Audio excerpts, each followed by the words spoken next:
Welcome back. मैं rice और आप देख रहे हैं गो द मीडिया। इस समस्त संसार में मनुष्य के लिए तीन चीज़ें बहुत ही आवश्यक है: रोटी, कपड़ा और मकान। अब अभी के दौर में कई ऐसी सारी चीज़ें हैं जो मनुष्य के साथ जुड़ गई है। इसमें शिक्षा भी है, स्वास्थ्य भी है और रोजगार भी है और टेक्नोलॉजी भी। लेकिन इस टेक्नोलॉजी के टाइम में, इस समय में अभी भी मनुष्य, हमको लगता है, कभी-कभी आदिकाल जैसे समस्याओं से जूझ रहा है और उनका सामना भी कर रहा है। इसी बीच मैं आपको बता दूं, पश्चिमी चंपारण जिले के अंतर्गत एक रामनगर प्राथमिक स्वास्थ्य केंद्र है। जी हाँ, रामनगर, जिसको मर्यादा पुरुषोत्तम श्री राम जी के नाम से इस शहर का नामकरण किया गया है। और यहाँ का स्वास्थ्य की परिस्थिति क्या है? रामनगर के लोग, रामनगर के हमारे भोले भाई लोग, हमारे समाज सेवी लोग, हमारे राजनीतिक लोग इससे रूबरू है और इसको जानते भी, और हमेशा इस पर टिप्पणी करते आए हैं यहाँ की असुविधाओं को लेकर।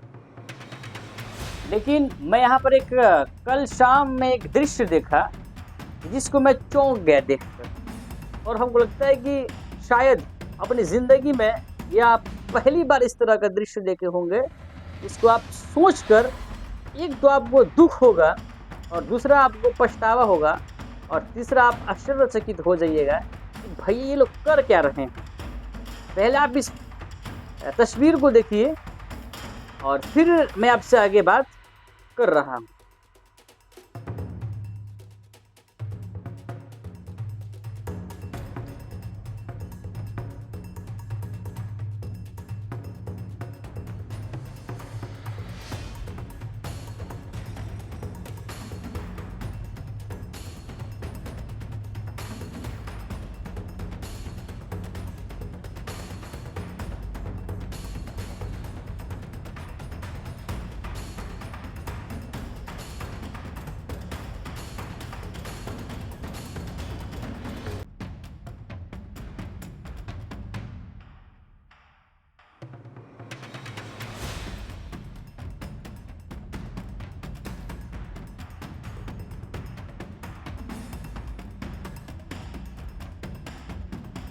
जी हाँ, इस तस्वीर को आप देखकर कुछ लोग कुछ समझ गए होंगे और बहुत ऐसे लोग होंगे जो कुछ समझ नहीं पा रहे होंगे। तो मैं आपको क्लियर कर दूं, ये तस्वीर जो है रामनगर प्राथमिक स्वास्थ्य केंद्र की है। और जो प्राथमिक स्वास्थ्य केंद्र के जो साइड में, जो टेम्पू के पीछे जो महिलाएं 4-5 खड़ी हैं साड़ी से घेर कर, यहाँ पर एक महिला का बच्चे की पैदाइश हुई है। जी हाँ, यहाँ पर एक महिला का प्रसव हुआ है। इस तस्वीर को देखिए, यह तस्वीर कहीं और का नहीं, यह रामनगर प्राथमिक स्वास्थ्य केंद्र की है। और जस्ट इसके दरवाजे के सामने एक महिला ने एक महिला का प्रसव हुआ है। इसमें यह एक बच्चे को जन्म दी।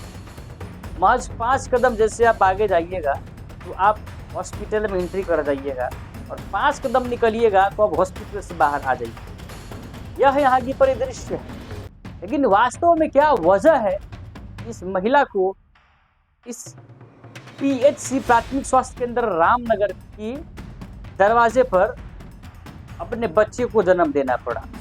क्या वजह रही होगी? आप खुद एक बार गेस कीजिए, और गेस करके हमारे कमेंट बॉक्स में ज़रूर कमेंट कीजिए। मैं आपको बता दूं, यह महिला कहीं और की नहीं, यह महिला रामनगर प्रखंड की जूड़ा गांव की है। और इस महिला की जो पति है उनका नाम नागेंद्र राम है। ये शाम होते हुए अपने घर से नागेंद्र राम और इस महिला के भाई प्रसव के लिए रामनगर PHC में लाए, इस उम्मीद से कि सरकारी है और मेरी आर्थिक स्थिति काफ़ी ख़राब है और मैं यहाँ पर जाऊँगा और पूरा संसाधन के साथ यहाँ पर इलाज भी होता है और इस महिला का प्रसव होगा। क्योंकि पूरी फैमिली में इस बात की खुशी होगी कि एक नया परिवार मेरे घर में ऐड होने वाला है। वास्तव में देखिए, जब यहाँ पर यह महिला आई, यहाँ पर टोटल इस PHC के जो भी हमारे ANM है, GNM है, जो भी लोग सेवा देते हैं, ये मौजूद नहीं थे। इनके गैर मौजूदगी में इस महिला ने अपने बच्चे का जन्म इस रामनगर PHC के गेट पर दिया। और आप तस्वीरों में देख लीजिए, भैया इस तस्वीर में देखिए, क्या अगर वास्तव में यहाँ पर किसी नेता का बेटा आता या नेता की बीवी आती या पत्नी आती, क्या इन सारी समस्याओं से भी इसको इसको जूझना पड़ता? नहीं जूझना पड़ता। महिला है जिसने अपने बच्चे को जन्म दिए, इसके भाई का तो कहना ये है कि हमने 10 मिनट अंदर जाकर लोगों को बुलाया, लेकिन यहाँ से वहाँ और वहाँ से यहाँ भेजना पड़ा, जिसकी वजह से इस गेट पर ही प्रसव कराना पड़ा। कोई नहीं बोल रहा यहाँ पे, और कोई भी वैसे बोला वो करे वहाँ जाओ, करे वहाँ जाओ, कोई नहीं आया था इधर। अच्छा, इसलिए डिलीवरी बाहर हो गया। बाहर हुआ डिलीवरी ना, तो आप लोग गए थे तो कोई नहीं आया? ना कोई नहीं, खिला रहा तो कोई नहीं बोल रहा था जल्दी से। तो प्रशासन से यहाँ वरीय अधिकारी से क्या मांग करना चाहेंगे इस हॉस्पिटल के? डॉक्टर से क्या क्या मांग करना क्या चाहेंगे? बोलेंगे, सब आ रहा है उसको ख्याल रखने के लिए यहीं से बोलेंगे। इधर कोई नहीं लगभग सुन रहा है। आपको यहाँ पर आने के कितना देर बाद लोग आए हैं? 10 मिनट बाद आए हैं लोग। 10 मिनट? जी बताइए, यही है हमारे रामनगर उप स्वास्थ्य केंद्र का हाल, देख लीजिए ये। अब इस बात से आप अंदाजा लगा सकते हैं कि हम लोग तो टैक्स भर भर के देते हैं, लेकिन क्या जिस तरह टैक्स देते हैं इस तरह की सरकार की ओर से हमें सुविधाएं मिलती है कि नहीं मिलती है? वास्तव में सरकार सुविधा देती है तो फिर ये सब जाता कहाँ है? कौन है जो इन सारी सुविधाओं को उपयोग करता है? अगर मान लेते हैं, अगर इस बात को देखा जाए, जब प्रसव हॉस्पिटल के गेट पर ही हो जाए तो उससे अच्छा है कि घर पे ही करा लें। क्या फ़ायदा यहाँ पर उतनी दूर से लेकर आए जाए और सुविधा मिल नहीं पाए? क्या फ़ायदा सरकार को इतनी बड़ी भवन बिल्डिंग खड़ा करके, और क्या फ़ायदा बड़े बड़े डॉक्टर ANM GNM को बड़ी बड़ी मोटी रकम सैलरी के नाम पर देने से?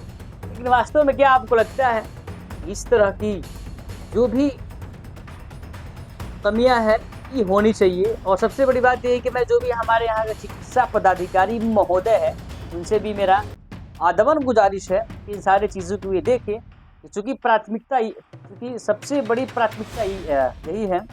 और जो महिलाओं के सम्मान की बात करें, मुझे इस बात की भी है कि उम्मीद इसके बाद, इस खबर को देखने के बाद कुछ न कुछ ज़रूर सुधार होगा। और ख़ासकर यदि महिलाओं का पीड़ा महिलाएं नहीं समझ पाएगी तो क्या कीजिएगा। चलिए, ऐसे ही खबर देखने के लिए जुड़े रहे हमारे साथ। तब तक के लिए फिर मिलते हैं नए खबर में। जय हिंद, जय भारत।